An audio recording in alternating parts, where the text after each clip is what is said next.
When we talk about going greener, there's always concern about how much packaging waste is associated with the items we purchase. So we've got Dr. Andrew Hurley here from Clemson University's Packaging Science program to teach us a few things. Welcome, glad you're here. It's a pleasure.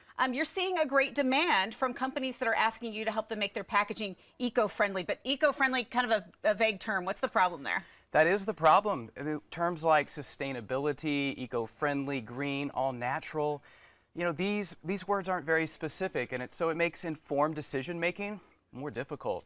Yeah, the most important thing is that the packaging that's out there that you're buying, or as a company, or even as a shopper, is that you understand exactly what to do with this when you're done with it. It's got to have end-of-life instructions. You find people have questions about whether things can be recycled or not. How do they know? We saw videos that you put up. Walk us through the steps to determine maybe how some of these packages, whether they're recyclable or not. Absolutely. So we'll begin here. There's actually a picture we can show on the screen, but just looking at this right here, do you think this is recyclable? It seems to indicate something about recycling with a 7 in the middle. Absolutely. So actually, for plastics, we number them 1 through 7, but they have nothing to do with their recyclability. So this could easily, fool someone to think that it is recyclable, but actually this is not recyclable. It has to go into the landfill or trash. Okay, what's next? So we've got other types of things that are very similar. So if you look at something like this, you would say, is this recyclable? Does it say, does it have one of those symbols on it? Well, it does, and actually gives you the specific instructions here. So in this one in particular, it says take it to the store and drop it off with your grocery bags. So that gives you a little bit more of an understanding of what to do with it, unlike where we started here.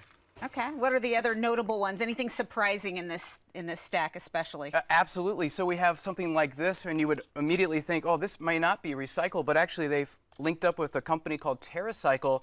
They'll give you a bag, and you can actually send this all back to the company to be recycled again. You just have to make some efforts to understand what you're getting and whether it's recyclable, and it's a step worth taking. Well, what's another one? Absolutely. So milk containers, actually a lot of them don't have instructions on what to do, but you need to know that this number 2 plastic is very valuable, and you should recycle this every single time with the cap on it. We might dive into a couple more of these products as we go, but you have some advice for people watching this and they realize now that their favorite brand's packaging is not recyclable. What do you recommend they do? There's some switches to be made possibly. If you are brand loyal and the products that you purchase are not recyclable, you need to reach out to them, social media or an email or something, and say, hey, help me switch your packaging to something that is recyclable. Yeah. There are examples of how the food waste or the pros can outweigh the cons if it's a bigger problem to resolve that packaging issue. Tell us about that. Absolutely. So step 1, you want to be buying products where it says this is made from 100% recycled content, even post-consumer. That's what you're looking for. Okay. But sometimes that's not possible. So you want to make sure that you're buying something that it is 100% recyclable, but it may not be post-consumer. But there are also times like this where you have this cucumber, and this package right here, it's not recyclable, but it may double the shelf life of this, so you're not wasting the cucumber. And that's really important because we would always trade packaging to keep our food.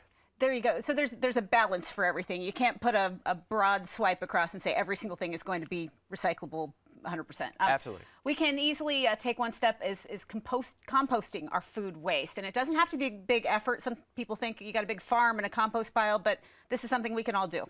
Absolutely. So we should always compost our food waste. And some of us have a traditional composter. There's also composters you can get that everything's ready to put in the soil in 10 days. But what I like to do is get a dehydrator.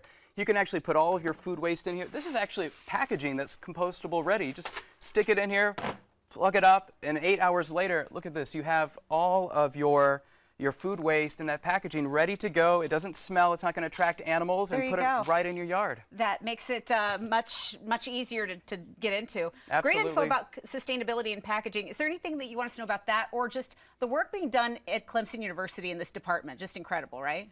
Absolutely. Everyone in every company, there needs to be a packaging expert. And there's a lot of ways to become an expert, and Clemson University is one of those. Actually coming up, we have a fresh summit where we bring packaging suppliers and different companies in the area all together to make better decisions for our products. Yeah, and these students, there are not many programs like this, just a handful in the whole nation. So a lot of jobs that these students are able to prepare for. Absolutely. I mean, tell me one company that doesn't touch packaging in some way. Yep, that's it. Dr. Andrew Hurley, thank you very much. We appreciate it. People can get in touch with you through the university or via LinkedIn. We've got all that information on accesscarolina.com.